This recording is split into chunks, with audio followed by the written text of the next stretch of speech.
नहमदुहु व नुसल्ली अला रसूलिहिल करीम अम्मा बादु फ़अऊज़ु बिल्लाहि मिनश शैतानिर रजीम बिस्मिल्लाहिर रहमानिर रहीम फ़अम्मल्लज़ीना फ़ी क़ुलूबिहिम ज़ैग़ुन फ़यत्तबिऊना मा तशाबह मिन्हु इब्तिग़ाअल फ़ित्नति व इब्तिग़ाअ तअवीलिहि बारकल्लाहु लना व लकुम फ़िल क़ुरआनिल अज़ीम व नफ़अना व इय्याकुम बिल आयाति व ज़िक्रिल हकीम।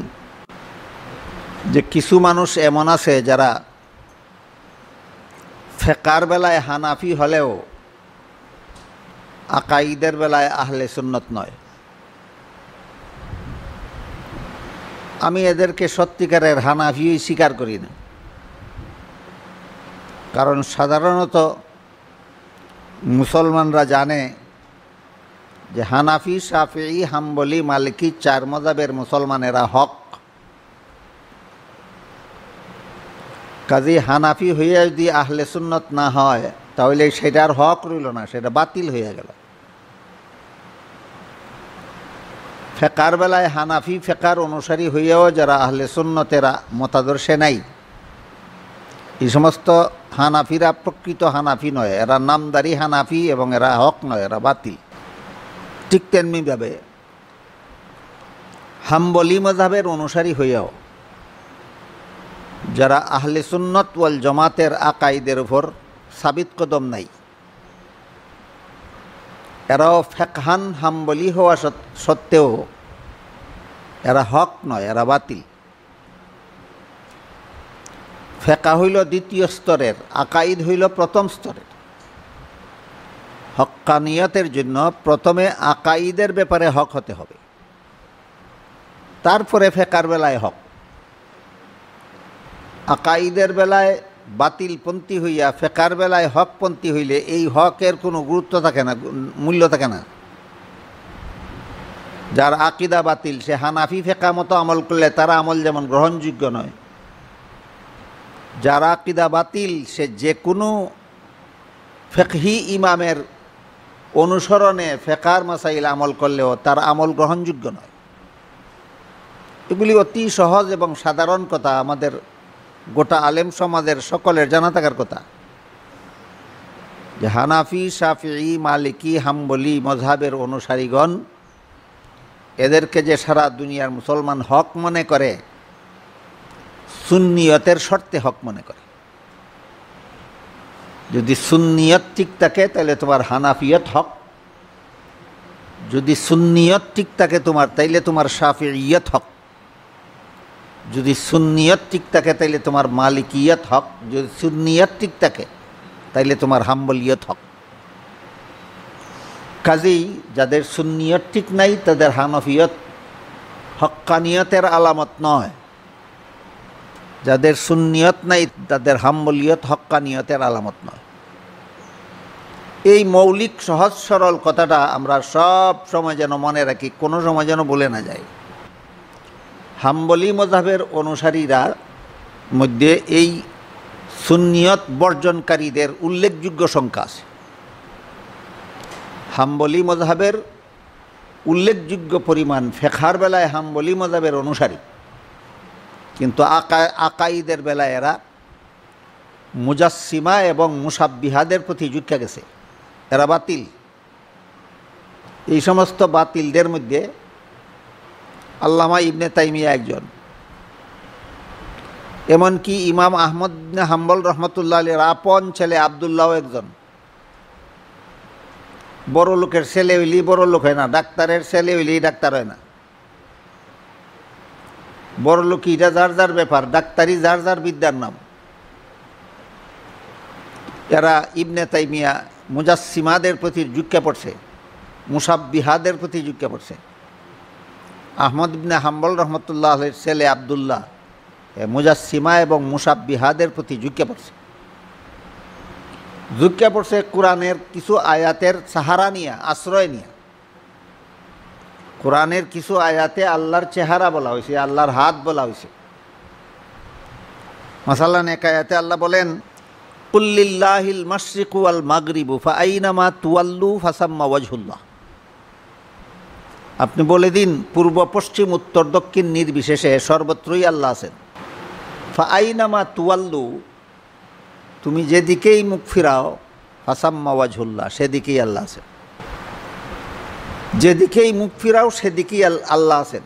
তো এখানে আল্লাহ আছেন কথাটাকে আল্লাহ কোন ভাষায় বলেছেন? ওয়াজহুল্লাহ, আল্লাহর চেহারা আছে। তুমি যেদিকেই ফিরাও সেদিকেই আল্লাহর চেহারা আছে। এই যে নুসুসের বিভিন্ন, কোরআনের বিভিন্ন আয়াতে, রসুলের বিভিন্ন হাদিসে আল্লাহ সম্পর্কে কিছু অঙ্গ প্রত্যঙ্গের উল্লেখ করা হয়েছে।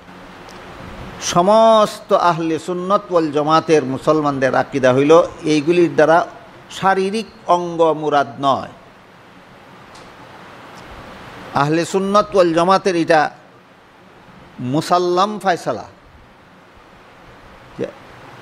নুসুসের যেখানে যেখানেই আল্লাহর অঙ্গ প্রত্যঙ্গের সব অর্থবোধক শব্দ ব্যবহার করা হয়েছে, এগুলির দ্বারা আল্লাহর কোনো অঙ্গ বুঝাবার জন্য নয়। কারণ অঙ্গ হওয়াটা শরীরের খাসা, আর শরীর হইল মখলুকের খাসা। অঙ্গ প্রত্যঙ্গ হওয়া শরীরের খাসা। শরীর ছাড়া অঙ্গ হয় না। যার শরীর আছে তার হাত আছে, যার শরীর আছে তার মুখ আছে, যার শরীর আছে তার পাও আছে, যার শরীর আছে তার নাক আছে, চোখ আছে। যার শরীর নাই তার হাতও নাই, পাওয়া নাই, চোখও নাই, মুখও নাই, নাকও নাই, কানও নাই। অঙ্গ হওয়া শরীরের খাসা, আর শরীর মখলুকের খাসা। এই কারণে নুসুসের যেখানে যেখানেই আল্লাহর অঙ্গ প্রত্যঙ্গের কথা বলা হয়েছে, একখানেও এই অঙ্গ বুঝাবার জন্য বলা হয়েছে না, বলা হয়েছে কোনো না কোনো সিফত বুঝাবার জন্য। আল্লাহর কোনো গুণ বুঝাবার জন্য আল্লাহর হাত বলা হয়েছে, আল্লাহর কোনো গুণ বুঝাবার জন্য আল্লাহর চেহারা বলা হয়েছে। অংশ বুঝাবার জন্য নয়, অঙ্গ বুঝাবার জন্য নয়। এটা আহলে সুন্নাত ওয়াল জামাতের মুসাল্লাম কায়দা। কিন্তু হাম্বলি মাযহাবের বিচ্যুত কিছু লোক, যারা ফিকহান হাম্বলি দাবিদার হওয়া সত্ত্বেও এরা আহলে সুন্নাত ওয়াল জামাতের এই মুসাল্লাম কায়দার থেকে বিচ্যুত হয়, এরা আল্লাহর অঙ্গমূলক অঙ্গবোধক শব্দগুলিকে অঙ্গ অর্থেই ব্যবহার করে। এবং এই পথে এরা গেছে আল্লাহকে আরশে বসেছেন এই কথাটা সাব্যস্ত করার জন্য। বিনাউল ফাসিদে আলাল ফাসিদে ফাসিদুন, একটা ফাসিদ কথারে সাব্যস্ত করার লাগে আরও 3টা ফাসিদের আশ্রয় নিছে। একটা বাতিল কথারে সাব্যস্ত করার জন্য আরও 3টা বাতিলের আশ্রয় নিছে। ইস্তাওয়া আলাল আরশ, যে আল্লাহ কোরআনে বিভিন্ন আয়াতে বলছেন, এই ইস্তাওয়া আলাল আরশের আহলে সুন্নাত ওয়াল জামাতের দৃষ্টিভঙ্গিতে এর ব্যাখ্যা তফসির আমার দৃষ্টিতে তফসিরে কবিরে যত চমৎকারভাবে লিখছেন, আমি আর কোনো তফসিরে এত চমৎকারভাবে পাইছি না। আমি আপনাকে অনুরোধ করব এই ইস্তাওয়া আলাল আরশের তফসিরটা তফসিরে কবিরে আপনারা দেখে নেবেন। সেখান থেকে তলখিস করে, বাছাই করে, চয়ন করে আমি আমার মজহাব সিরিজ 3 নম্বরে লিখছি। তফসিরে কবিরের এবারত উঠাইয়া দিয়া তর্জমা সহ লিখছি। ইস্তাওয়া আলাল আরশের অর্থ কী? ইস্তাওয়া আলাল আরশের অর্থ, কোনো মানুষ যেভাবে কোনো সিংহাসনে বসে আল্লাহ আরশে এইভাবে বসেছেন, এটা বাতিল অর্থ, এই অর্থ নয়। কাজে ইস্তাওয়াটা এখানে এটা মুহক্কম না, এটা মুআব্বাল। এই যে মুহক্কম আর মুআব্বালের ব্যাপারটা আহলে সুন্নাতুল জামাতের দৃষ্টিতে যে জিনিসটা আছে, এটা এই গালি হাম্বলিরা মানে না। বরং এরা এক কথায় দাবি করে বসে যে আল্লাহর কোরআনে তাবিল করা না জায়েজ, আল্লাহর কোরআনের আলফাজগুলিকে হাকিকি মানায় ব্যবহার না করে মজাজি মানায় ব্যবহার করা না জায়েজ। এটার একটা উসুল বানায় এনেছে। এই যে বিনাউল ফাসিদ আলাল ফাসিদে ফাসিদুন, এই ভিত্তিতেই ইস্তাওয়া আলাল আরশের অর্থ আরশে বসেছেন এই কথাটা সাব্যস্ত করার জন্য তাবিল করা না যায়, একটা নয় এমন গড়া কায়দা বানাইছে। এই বিষয় নিয়ে ঢাকার মৌলানা মুফতি মিজানুর রহমান সাহেব যখন মদিনা ভার্সিটিতে পড়েন, মদিনা ভার্সিটি হইল এই সমস্ত গালি হাম্বলিদের আস্তানা, আড্ডাখানা। এদের সাথে ওনার বহস মোনাজারা হতো। এক সময় এদের উস্তাদকে সালিস বানাইয়া বহসের অনুষ্ঠান হইল। এদের দাবি হইল নুসুসের মধ্যে তাবিল না জায়েজ, আর মুফতি মিজান সাহেবের দাবি হইল নুসুসের মধ্যে তাবিল করা সলব থেকে সাবিত। এই দাবির উপর বসছে বহস। ইত্তেফাকান এদের পক্ষ থেকে যে মুনাজির তৈয়ার করা হয়েছিল, সেই মুনাজিরের একটা চক্ষু অন্ধ ছিল। তখন মুফতি মিজান সাহেব বললেন, বহস শুরু করার আগে আমার একটা কথা আছে। বলে, কী কথা? বলে, তুমি পরকালে অন্ধ হয়ে হাসরের মাঠে উঠবে। বলে, দলিল কি? বলে, দলিল হলো আল্লাহ কোরআনে বলেছেন, মান কানা ফি হাযিহি আমা ফাহুয়া ফিল আখিরাতি আমা। দুনিয়াতে যে অন্ধ হবে, আখিরাতে সে অন্ধ হবে। এখন হয়তো সে তাবিল করতে হবে, আর না হয় হে পরকালে অন্ধ থাকবে, মেনে নিতে হবে। এখানেই বহস শেষ, পরাজয় এখানেই হয়ে গেল। এইভাবে প্রমাণ করা হয়েছে যে নুসুসের মধ্যে যে সমস্ত মুতাশাবিহাত আছে, এগুলির তাবিল করা সলব থেকে সাবিত আছে। কিন্তু দুঃখের বিষয় এই যে গালি হাম্বলিরা এই এতগুলি একটা বাতিলকে প্রমাণ করার জন্য এতগুলি বাতিলের পথ অবলম্বন করছে।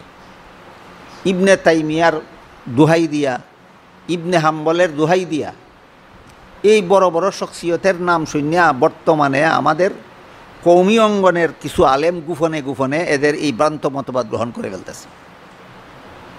এর কিছু বাতাস আমি সমাজে দেখতে পাইতেছি যে কৌমি অঙ্গনের নবীন আলেমরা এই সমস্ত বাতিলপন্থীদের এই উস্কানিমূলক কথাবার্তা, এই সমস্ত অপব্যাখ্যামূলক কথাবার্তাকে মনে প্রাণে গ্রহণ করে নিতেছে।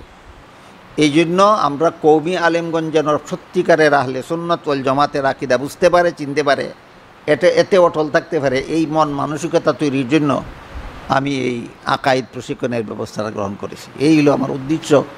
কোন উদ্দেশ্যে আমি এটা করলাম, এর প্রেক্ষাপটটাকে আপনাদের যেখানে প্রেক্ষাপটটা আমি তুলে ধরলাম। আল্লাহ আপনাদের আমাদেরকে হক বুঝার, হক চিনার, হকের উপর অটল থাকার তৌফিক দান করুন। আমি